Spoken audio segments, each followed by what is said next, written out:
Donc du jour au lendemain, on apprend qu'on est sous sanction, qu'on ne peut plus utiliser ses avoirs européens, qu'on n'a plus le droit d'aller sur le sol de l'Union européenne, et que les gens autour de nous, s'ils nous aident, s'ils continuent d'avoir une activité économique avec nous, risquent du pénal pour contournement de sanctions.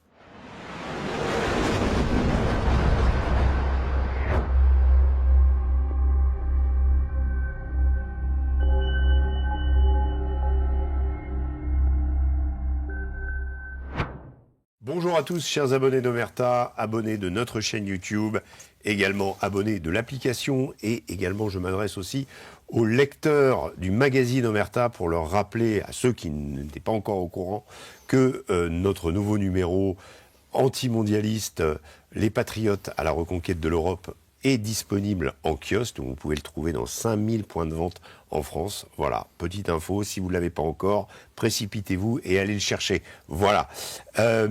Maintenant, j'en viens à l'émission du jour. Merci d'être toujours nombreux à venir pour écouter la nouvelle édition du Grand Entretien. Alors aujourd'hui, on va parler d'un problème, on va parler de guerre en Ukraine, mais sous un angle assez inédit ou inhabituel. Je reçois pour ça Étienne Éperon. Bonjour Étienne. Bonjour Régis Sommier. Alors Étienne, vous êtes avocat, vous êtes associé au cabinet EQA Avocat et vous vous occupez des fameuses sanctions, celles qu'on entend depuis le début de la guerre en Ukraine. On sait que des pays ont été sanctionnés, la Russie a été sanctionnée, des oligarques russes ont été sanctionnés, et puis récemment aussi des personnalités comme Xavier Moreau, Jacques Beau ont été sanctionnés au cœur de l'Union européenne. Racontez-nous d'abord, expliquez-nous en quoi consiste votre travail. Avec plaisir. Je vous confirme d'abord qu'on intervient dans le cadre des mesures restrictives de l'Union européenne, ce que la presse appelle les sanctions. Et on assiste à un certain nombre de personnes physiques en particulier, mais aussi quelques personnes morales, en l'occurrence des institutions bancaires, afin de solliciter l'annulation des sanctions à leur encontre. C'est la partie la plus importante de notre travail, c'est donc du contentieux judiciaire devant le tribunal de l'Union européenne à Luxembourg, où nous sollicitons que le tribunal annule les dites sanctions. À côté de ça, les personnes qui sont sanctionnées sont soumises à un régime spécifique auquel elles doivent se conformer. Par exemple, elles doivent assez rapidement, après avoir été mises sous sanction, faire état de leur patrimoine européen, de sorte à ce que celui-ci puisse être gelé et rester sous contrôle des autorités européennes. De la même manière, pour pouvoir continuer à exister lorsqu'on est sous sanction, compte tenu des nombreuses interdictions qui nous frappent et qui frappent les autres personnes autour de nous, qui les empêchent de nous mettre à disposition des fonds, des ressources économiques. C'est-à-dire qu'on ne peut pas aider une personne sous sanction. C'est ça, une personne sous sanction ne doit plus recevoir de bénéfices économiques d'une tierce personne, elle-même tenue. Sinon, par qu'est-ce qui arrive à européen. la tierce personne ? Éventuellement, c'est une infraction. Alors là, on rentre dans le droit communautaire, c'est-à-dire que c'est du pénal, et c'est du pénal qui est réglé au niveau de chaque État. Donc, en France, c'est l'article 459 du Code des douanes, vous risquez jusqu'à 5 ans de prison pour violation des mesures restrictives de l'Union européenne. Donc, pour ne pas risquer cela, les personnes sanctionnées et leur entourage bénéficient d'un certain nombre d'exceptions par les règlements, notamment pour les besoins vitaux, mais donc ou pour payer tout simplement les impôts. Imaginons une personne sanctionnée qui a des actifs en France, elle doit bien payer sa taxe foncière, c'est éventuellement sa taxe d'habitation, et donc à ce titre-là, on demande des dérogations. Et donc l'une des parties, l'une des choses que nous réalisons au cabinet, c'est bien sûr d'accompagner les personnes sanctionnées pour qu'elles puissent obtenir les dérogations nécessaires à ce que leurs actifs ne périclitent pas, à ce qu'elles puissent continuer à satisfaire à leurs obligations contractuelles. On a des salariés, il faut les payer, et donc tout ça devient soumis à autorisation. Et le spectre des autorisations qui peuvent être obtenues est très strict, et donc on ne peut plus faire grand-chose quand on est sous sanction, à part essayer de maintenir en l'état. On va y revenir. Combien de personnes actuellement sont sous sanction ? Combien d'instituts ? Combien de sociétés ? On a plus de 3000 personnes, si vous voulez. 3000 personnes. Voilà. Donc c'est lié à la guerre en Ukraine ou en général ? Lié à la guerre en Ukraine. D'accord. Voilà. Il y a principalement 3 règlements, le 833-2014, 269-2014 et 2024-2643, qui réglementent les sanctions. Alors le 833 est plutôt les sanctions dites sectorielles, les interdictions secteur par secteur de procéder à des transactions. Elles ne visent que de manière marginale des personnes, et souvent des banques. En revanche, le 269-2014, c'est le règlement de base, celui qui vise toutes les personnes physiques et les personnes morales qui sont annexées à ce règlement et qui sont donc mises sous sanction. Et enfin, on a le nouveau règlement 2024-2643 qui, lui, va un peu plus loin que la simple situation en Ukraine. Il vise les activités déstabilisatrices de la Fédération de Russie, c'est-à-dire la désinformation. Et ça, c'est donc un nouveau règlement qui est arrivé en 2024 et qui, lui aussi, comporte une annexe avec un certain nombre de personnes visées. Et c'est notamment le règlement qui s'applique pour les 2 personnes que vous avez mentionnées, M. Beau et M. Moreau. On va revenir sur eux après. Donc votre travail, c'est d'essayer de sortir des gens ou des sociétés de ces listes. Pouvez-vous nous donner des exemples de ce que vous avez fait depuis le début de la guerre en Ukraine et surtout nous dire qui a établi ces listes? C'est Madame von der Leyen, c'est qui? Alors, les listes sont formellement adoptées par le Conseil de l'Union européenne. Donc ça fait partie de la politique étrangère et de sécurité commune, c'est-à-dire un pan de la législation qui n'est pas laissé au Parlement. Donc les règlements sont d'abord, en tant que loi européenne, peut-on dire, puisqu'ils sont d'application directe, décidés par le Conseil. Et ensuite, le Conseil change de casquette, revêt la casquette de l'exécutif, et c'est lui qui, ensuite, par le jeu de nouveaux règlements, mais d'exécution cette fois-ci, détermine qui sera inséré dans la liste. Donc ça, c'est sur le mécanisme, et peut-être pour préciser, parce que c'est extrêmement intéressant, la désignation d'une personne n'est pas précédée d'un procès. C'est-à-dire qu'il s'agit d'un acte de l'exécutif. C'est discrétionnaire. C'est d'une certaine manière discrétionnaire, sans recours à un avocat, sans que la personne ait pu faire valoir ses observations, et bien sûr sans qu'il y ait eu de procès. Et là, du jour au lendemain, en plus l'effet de surprise est souhaité, et donc il est savamment entretenu par les autorités. Donc du jour au lendemain, on apprend qu'on est sous sanction, qu'on ne peut plus utiliser ses avoirs européens, qu'on n'a plus le droit d'aller sur le sol de l'Union européenne, et que les gens autour de nous, s'ils nous aident, s'ils continuent d'avoir une activité économique avec nous, risquent du pénal pour contournement de sanctions. Donc ça arrive du jour au lendemain. Et après, bien sûr, vous avez la possibilité de faire un recours, mais c'est un recours a posteriori, et c'est ce dont nous nous occupons auprès du tribunal. Voilà. Donc ça c'est un élément important. Ensuite, sur la mécanique du recours, parce que ça va répondre à votre question, la mécanique du recours, les sanctions sont renouvelées soit tous les 6 mois, soit tous les 12 mois, en fonction du règlement dont il s'agit. C'est-à-dire que quand on effectue un recours, on l'effectue nécessairement soit contre la décision initiale de sanction, soit contre son renouvellement.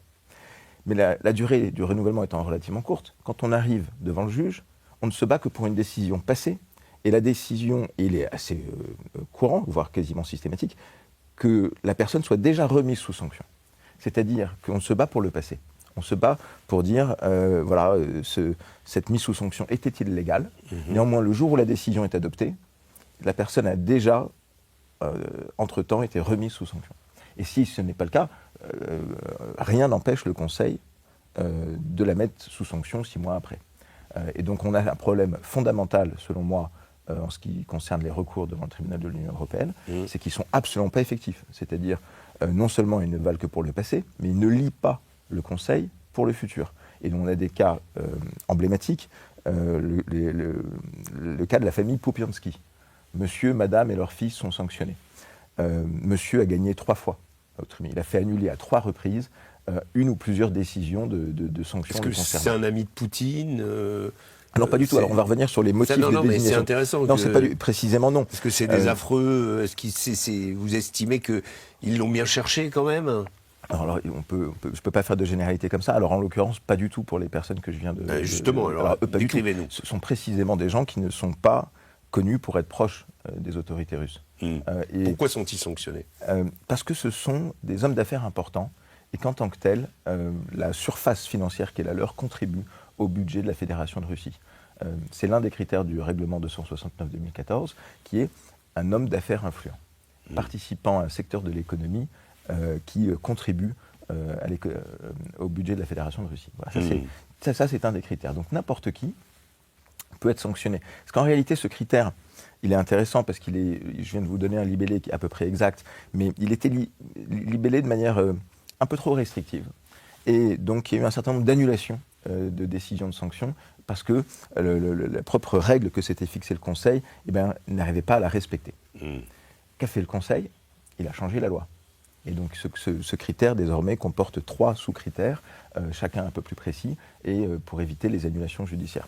Donc aujourd'hui, on se retrouve avec ce type de situation où une personne peut gagner à 3 reprises et être maintenue toujours sous sanction par le Conseil. Et donc on se pose la question de nos libertés fondamentales, à savoir le droit à un recours juridictionnel effectif, qui, à mon sens, ici, est tout à fait contestable.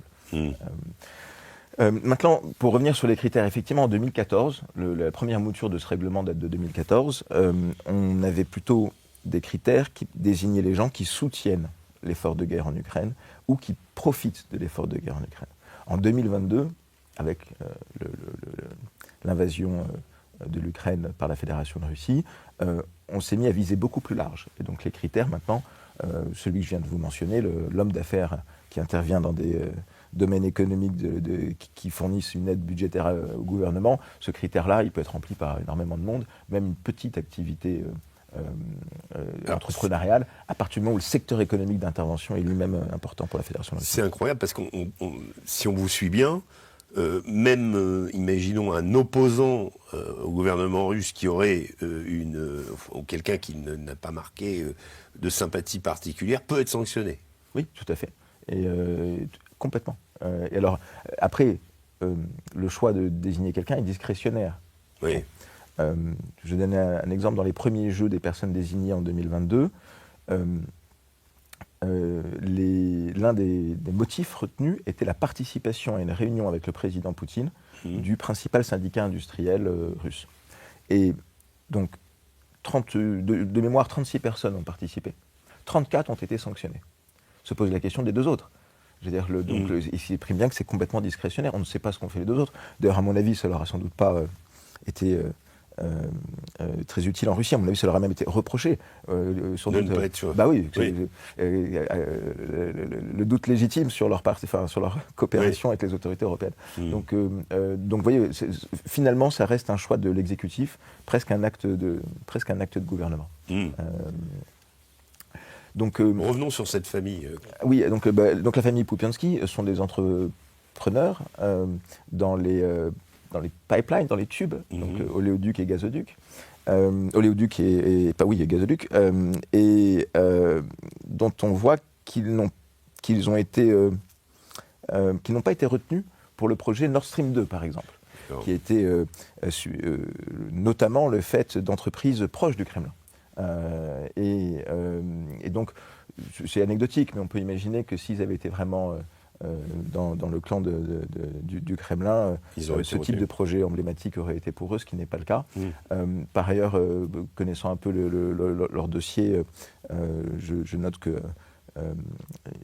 n'ont pas de statut PEPS et ils sont même réputés pour avoir entretenu des liens avec certains opposants, notamment M. Tchoubais, le grand organisateur de la privatisation des années 90 en Russie, qui est désormais, sauf erreur, réfugié aux États-Unis et qui est connu pour avoir des liens avec la famille. Donc, donc il ne s'agit absolument pas d'une famille proche des autorités. Et le fils, c'est encore plus flagrant. Je veux dire, le fils, juste en 2 mots, c'est presque comme M. Beau. C'est un citoyen suisse, c'est quelqu'un qui n'a jamais été résident fiscal en Russie. Donc il a toujours payé ses impôts exclusivement en Suisse. Il y est depuis l'âge de 15 ans, il a la nationalité suisse, sa femme, ses enfants également. Et il n'a jamais été propriétaire d'une quelconque action d'une société russe. C'est quelqu'un qui a toujours travaillé en Suisse avec des sociétés européennes, et notamment chypriotes, françaises, tchèques, qui étaient tout au sein d'un même groupe. et ça constituait l'activité du fils. Et franchement, son lien avec la guerre en Ukraine est absolument inexistant. Alors pourquoi? Parce qu'il est russe?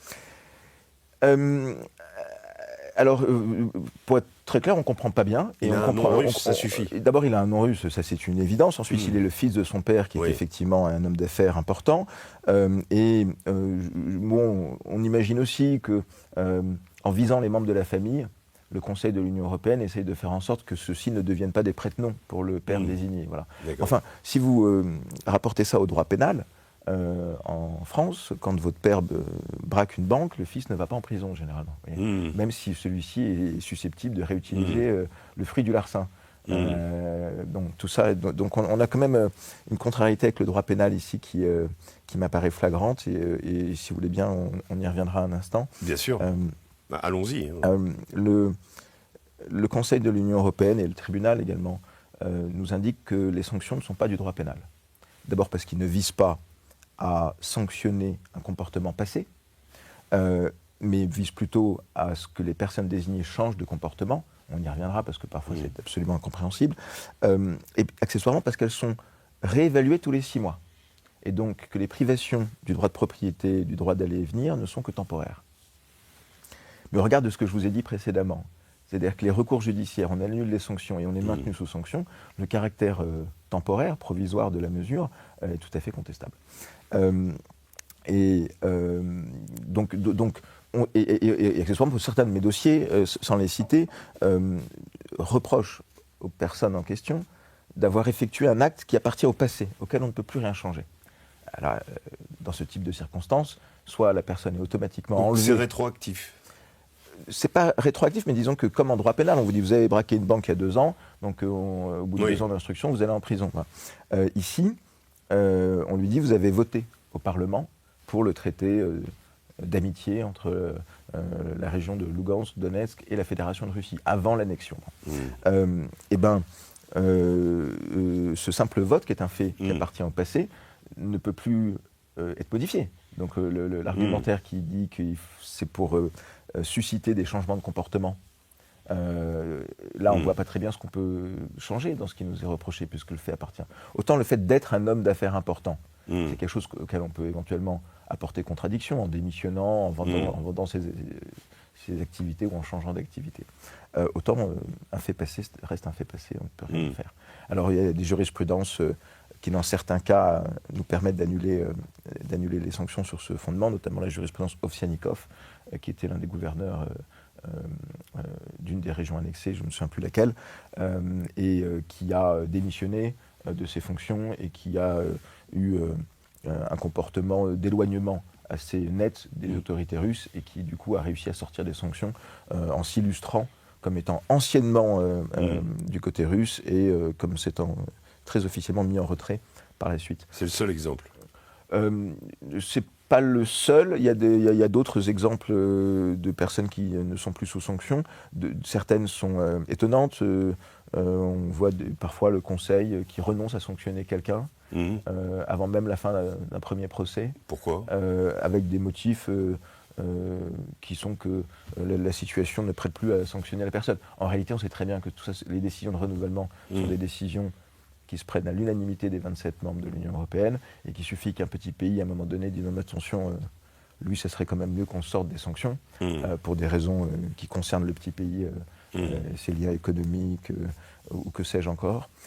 Et donc, on imagine bien qu'en réalité, c'est une décision politique dont on ne connaît pas très bien l'origine. Alors, ce que vous êtes en train de nous dire, c'est que c'est quand même une prise de décision extrêmement opaque et surtout qui n'est pas vérifiée par un contre-pouvoir, ou en tout cas, c'est très très décidé de façon, je le disais, discrétionnaire. Quoi. Complètement. Et plus surprenant encore, c'est que ces décisions sont formellement prises sur la base de coupures de presse.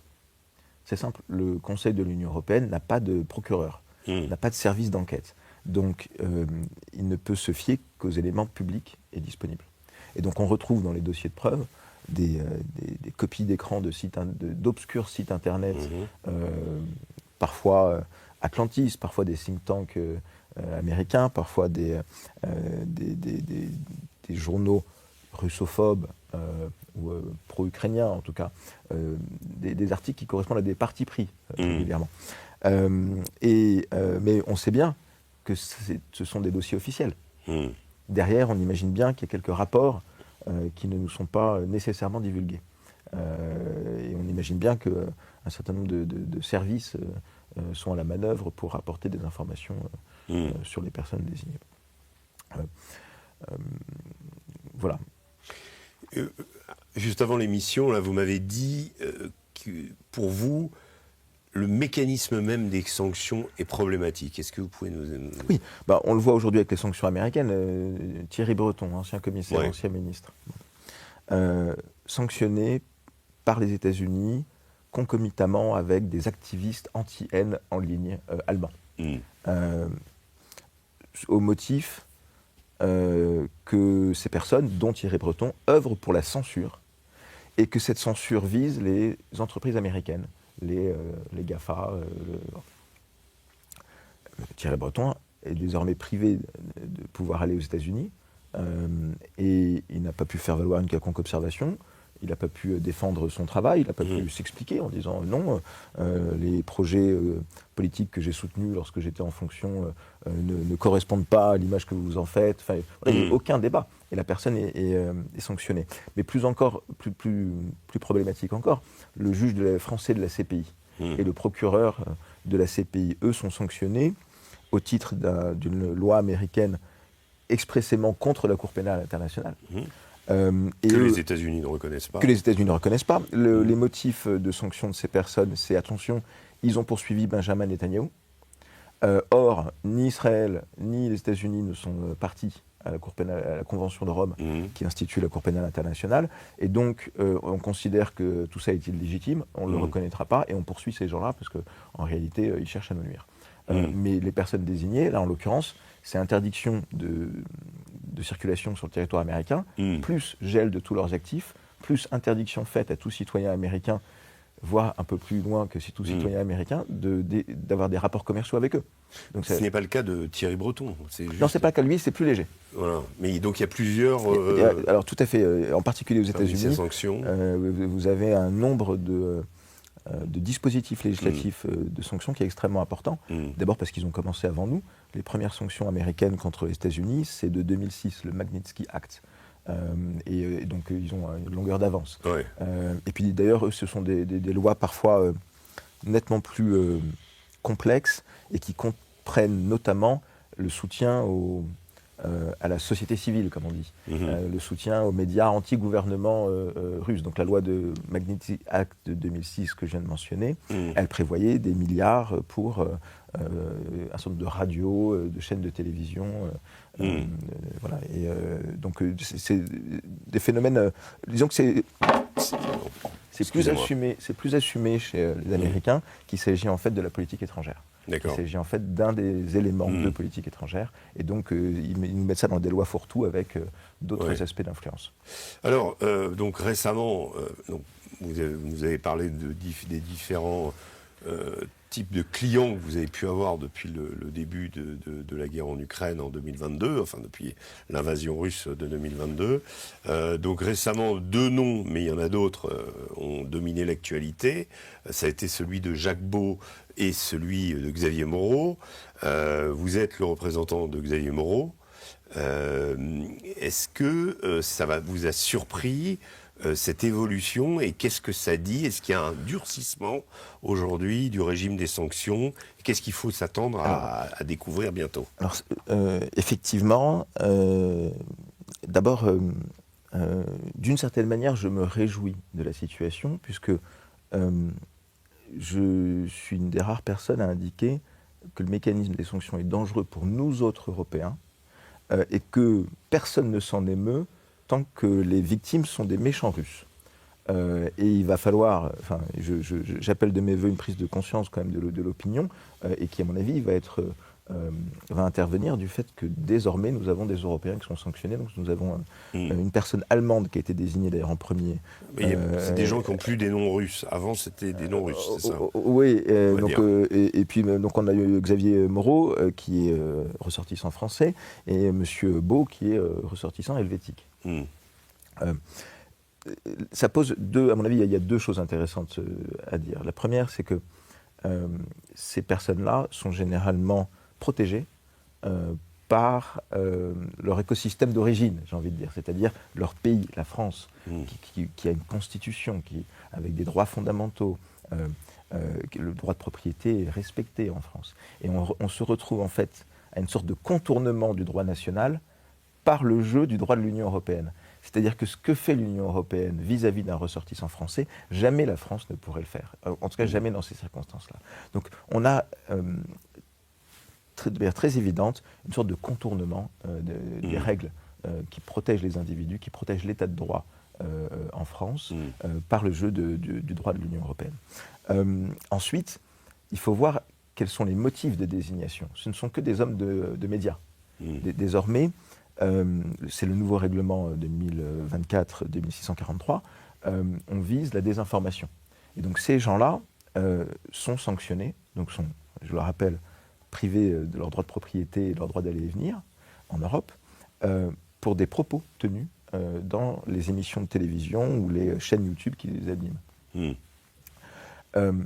Donc ces mécanismes des sanctions rentrent ici en interférence avec une nouvelle liberté fondamentale, la liberté d'expression. Et en particulier en France, je veux dire, nous sommes le pays des Lumières. Alors c'est un peu idiot de répéter ça à toutes les sauces, mais ça fait quand même partie, dans une large mesure, de notre ADN que d'avoir des débats d'opinion en France et que d'accepter que des gens aient des opinions qui ne soient pas les nôtres et qui puissent les exprimer. Et je vous rappellerai que la semaine dernière, jeudi dernier, on a eu 6 nouvelles personnes sanctionnées au titre de ce règlement sur la désinformation. Ce sont des artistes et des journalistes russes. Je ne connais pas leur dossier, je ne sais pas quelles sont les âneries qu'ils ont pu dire, mais pour l'une d'entre elles, dans les motifs, on retrouve comme raison de sa sanction que quand il parle des autorités ukrainiennes, il utilise le vocabulaire « régime de Kiev ». Alors, je ne sais pas s'il est légitime de parler d'un régime de Kiev ou si c'est exprimé une ligne éditoriale fâcheuse. En tout état de cause, pour moi, ça relève quand même d'une approche, d'une ligne éditoriale. Certes, c'est péjoratif, mais je m'adresse aux journalistes que vous êtes. Moi, je serais à votre place, j'aurais des frissons en voyant que désormais, on peut restreindre la liberté de mouvement et le droit de propriété d'un ressortissant français sur la base de tels motifs. Voilà. Mais là, c'est des ressortissants Oui, russes. bien sûr, mais c'est le même règlement. Et c'est la même chose pour Xavier Moreau. Xavier Moreau, on lui reproche un narratif pro-russe. Qu'il admet d'ailleurs. Il a ses propres prises de position. Je pense que c'est un personnage public. Les gens connaissent son positionnement politique et géostratégique.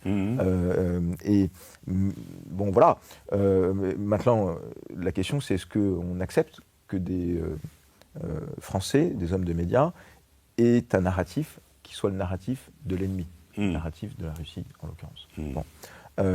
Moi, il me semble que avec qui on n'est pas officiellement en guerre. Avec qui on n'est pas officiellement en guerre, mais enfin, vous voyez bien que aujourd'hui, dans notre espace médiatique à nous, la position russe sur les sujets mondiaux ne nous est pas connue, ou elle ne nous est rapportée que de manière très filtrée.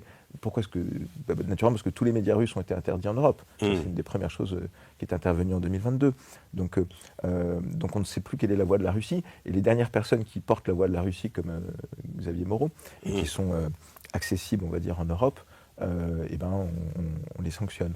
Donc aujourd'hui, à mon avis, on a un dilemme qui, je crois aussi, doit s'analyser dans le contexte de l'initiative de labellisation des médias. C'est-à-dire que ce règlement européen, il n'intervient pas à n'importe quel moment. Il intervient à un moment donné où l'Union européenne, dans son entièreté, réfléchit à labelliser les médias.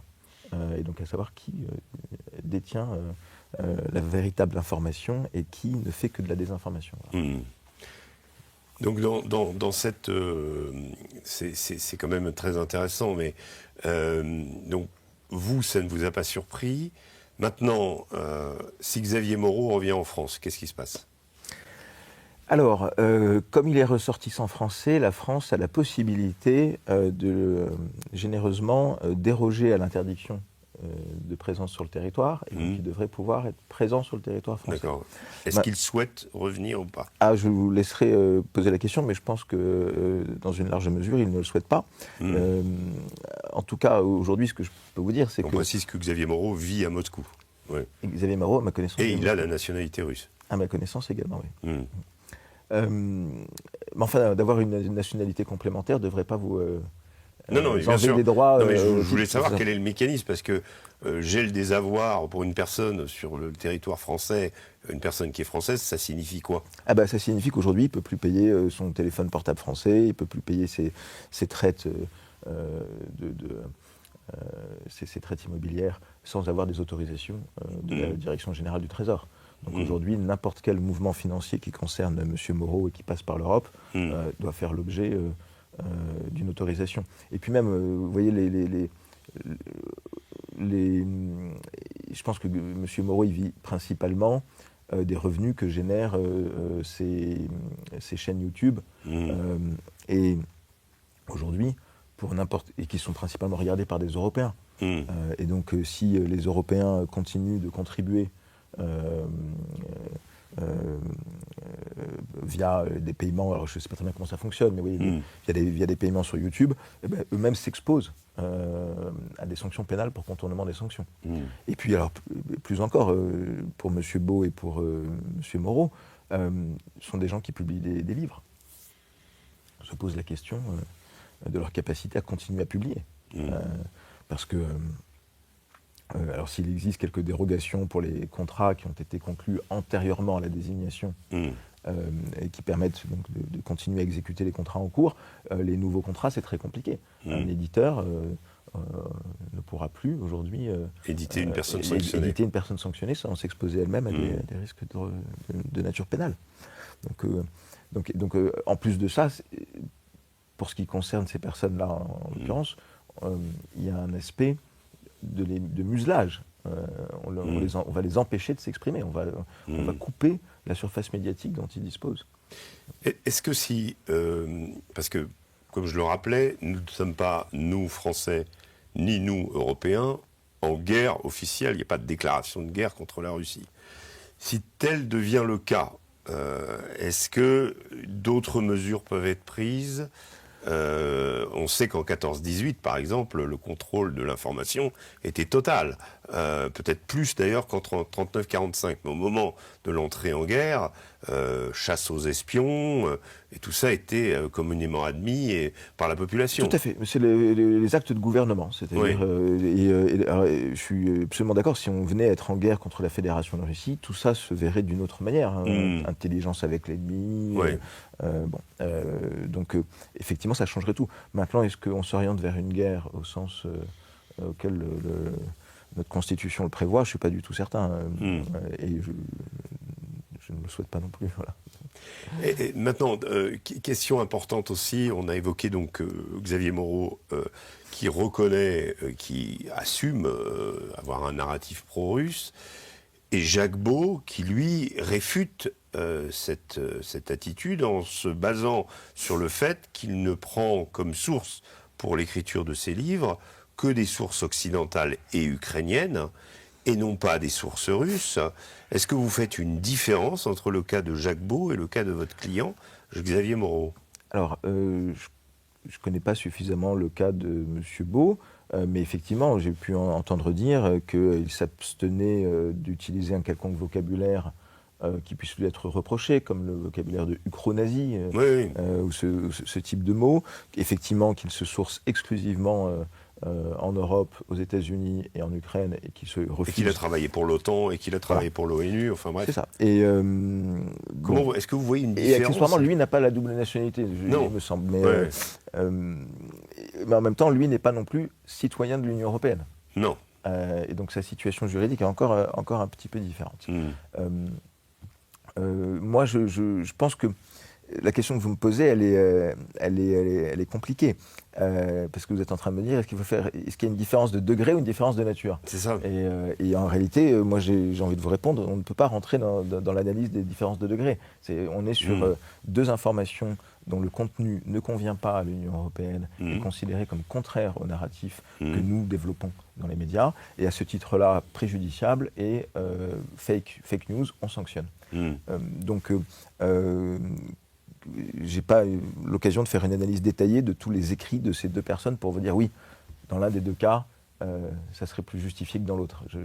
Pour moi, ce sont deux délits d'opinion. Ce que je veux vous dire, c'est que dans le cas de Jacques Beau applique, nous l'avons reçu plusieurs fois chez Omerta, Jacques Beau applique d'abord des connaissances assez poussées des doctrines militaires respectives, que ce soit de l'OTAN ou de la Russie, une description et un passage, on va dire, un filtre du conflit ukrainien à travers ces principes, et surtout une démarche d'analyste. Qui effectivement parfois est très froide et déconnectée on va dire, de sentiments ou de choses, mais cette démarche finalement fait que à aucun moment Jacques Beau n'a été on va dire pris dans l'idée de souhaiter par exemple la victoire de la Russie. C'est pas ce qu'il dit. Il dit ça se passe comme ça, parce qu'il y a ci, parce qu'il y a ça, etc. Et il fait une analyse détaillée. Oui. C'est quand même substantiellement différent de Xavier Moreau, qui nous parle de la bataille de Stalingrad en disant voilà, c'est Bakhmout, ou qui a quand même un vocabulaire assez incendiaire parfois sur voilà, c'est un polémiste. Oui, mais je pense dans la plus grande tradition française. Je ne dis pas qu'on n'a pas le droit de l'être. Hein, non, bien sûr. Et que je le répète, être pro-russe n'est pas un délit. Voilà. Oui, c'est ça. Donc, à vrai dire, j'ai absolument aucune idée de ce que Xavier Moreau, dans son fort intérieur, souhaite pour la Russie et la France et l'Union européenne, si vous voulez. Et qui est un peu, que ce soit un caractère émotionnel et que ce soit quelqu'un qui mette ses tripes dans ce qu'il fait, ça j'en conviens tout à fait. Après, je pense que c'est également un officier de Saint-Cyr, c'est également quelqu'un qui applique son expérience à la situation actuelle, l'expérience de militaire, et donc son analyse géostratégique puise aussi ses sources non pas dans un biais pro-russe, mais dans une connaissance du terrain. Des éléments, voilà. Bien sûr, tout à fait. Donc voilà. Après, je pense que intellectuellement, les situations sont similaires. Sans doute que le jugement qu'on peut porter, nous, alors pas en tant qu'avocat, mais en tant que observateur, que téléspectateur de leurs travaux, peut varier. On peut se sentir plus proche de l'un, plus proche de l'autre. Voilà. Encore une fois, moi je défends pas le narratif de M. Moreau. En revanche, je défends le fait qu'il puisse avoir ce narratif sans s'exposer à une situation de restriction de ses libertés fondamentales en Europe. Et en tout cas, certainement pas sans qu'il y ait eu un procès et sans qu'il y ait eu des juges et des avocats pour le défendre. Je pense que c'est notre grandeur. Et moi, je travaillerai pour n'importe quelle personne sanctionnée qui défendrait devant moi le régime des Khmers rouges. Et sans que on puisse me soupçonner d'une quelconque sympathie pour ce régime. Je pense que c'est notre ADN de Français et d'avocat demeurant. Vous voyez la situation empirer? Quel est votre sentiment? Vous qui êtes en contact justement avec ces organismes européens qui décrètent ces sanctions, qu'est-ce qui va... Aujourd'hui, il y a deux mouvements contraires les sanctions sont utilisées par tous les blocs pour défendre leurs intérêts. Les Américains les utilisent parce que nous censurons nos citoyens. Et nous l'utilisons pour censurer les Russes parce qu'ils ont un narratif contraire au nôtre. Ou des Français puisqu'ils ont le narratif russe. Donc vous voyez bien que aujourd'hui c'est devenu la course à l'échalote des sanctions. Les juges en charge de la procédure concernant Marine Le Pen et les assistants parlementaires du Rassemblement national qui font état de potentielles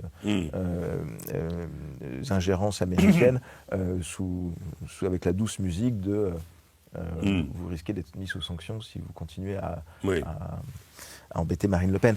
Moi, je vois plutôt que c'est un mécanisme extrêmement pratique à la main de l'exécutif, et que avant que l'exécutif arrête de l'utiliser, il va se passer un peu de temps. Et je pense au contraire qu'on va vers une augmentation significative des cas de sanctions. D'accord. Étienne Éperon, merci beaucoup pour ces analyses très précises sur ce vaste sujet qui, effectivement, qui est un sujet brûlant, en tout cas. Merci d'être venu chez Omerta pour en parler. Merci à vous. Quant à vous, j'espère que cette émission vous a plu, que vous l'avez trouvée intéressante. C'est assez rare qu'on ait autant de détails et qu'on comprenne bien et qu'on arrive à bien comprendre les mécanismes qui régissent justement les institutions européennes, américaines également, et ce régime de sanctions qui, appliqué à l'échelle mondiale, eh bien, donne des choses assez choquantes, faut bien le reconnaître. J'espère que vous reviendrez plus nombreux encore la prochaine fois. Vous vouliez ajouter quelque chose, Étienne ? Non, je vous remercie. J'étais ravi. Merci d'être venu nous voir. Quant à vous, je vous souhaite une agréable journée et je vous dis, portez-vous bien. À bientôt.